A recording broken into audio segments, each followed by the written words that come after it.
kehilangan duit nih di rekening 1 rupiah, kira-kira telah nang kehilangan itu jadi miskin lainnya? Tentu tidak. Apakah dia merasa kehilangan? Tentu tidak. Bahkan mengingati gen kadainya, memikirkan gen kada lah. Nah, bahkan orang yang kehilangan 1 rupiah tadi ikhlas tanpa harus disuruh ikhlaskan aja gini. Kalau usah disuruh ikhlas orang tuh. Kenapa?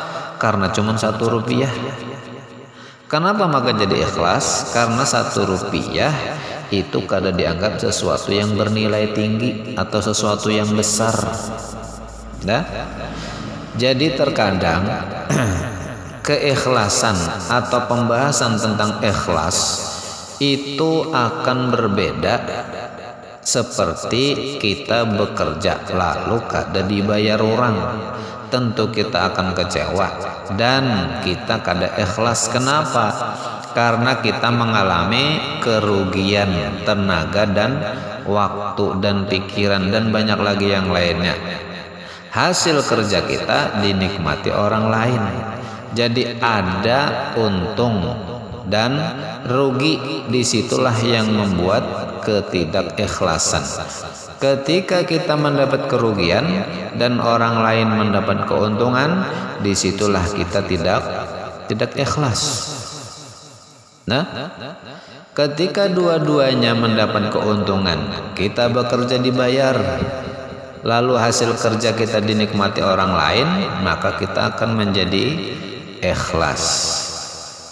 Berhubungan dengan itu yaitu ibadah kita kepada Allah. Ada sebagian orang yang tidak ikhlas dengan ibadahnya. Itu akan menjadi aneh bin ajaib. Kenapa?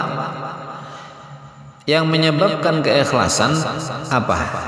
Yaitu ada untung dan rugi. Yang menyebabkan tidak ikhlas ya juga untung dan rugi. Ketika kita rugi, orang lain untung, di situ kita tidak ikhlas. Nah, ibadah kepada Allah, apakah Allah itu untung dengan ibadah kita? Tentu tidak.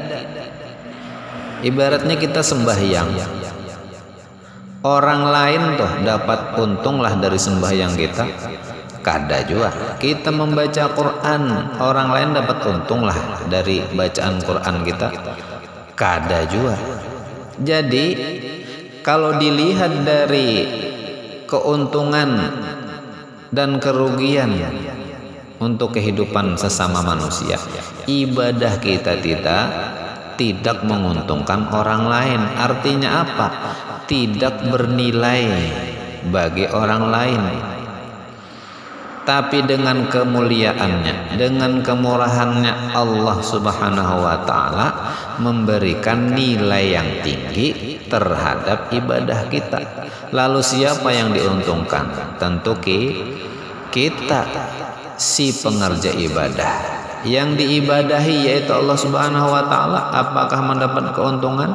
Tentu tidak. Dari situ kita faham, kita akan menjadi ikhlas dalam beribadah, karena hanya Allah lah yang mau memberi penghargaan, yang mau menilai tinggi atas ibadah kita. Kalau orang lain belum tentu. Kenapa? Karena mereka tidak mendapat manfaat dari ibadah yang kita lakukan. Dari situ kita tahu, dari situ kita paham bahwa ibadah kita isinya bukan lagi ikhlas atau tidak ikhlas, tapi isinya adalah bersyukur. Ketika kita beribadah seperti sholat, isinya adalah syukur. Ketika kita berzikir atau membaca Quran, isinya adalah syukur. Kenapa?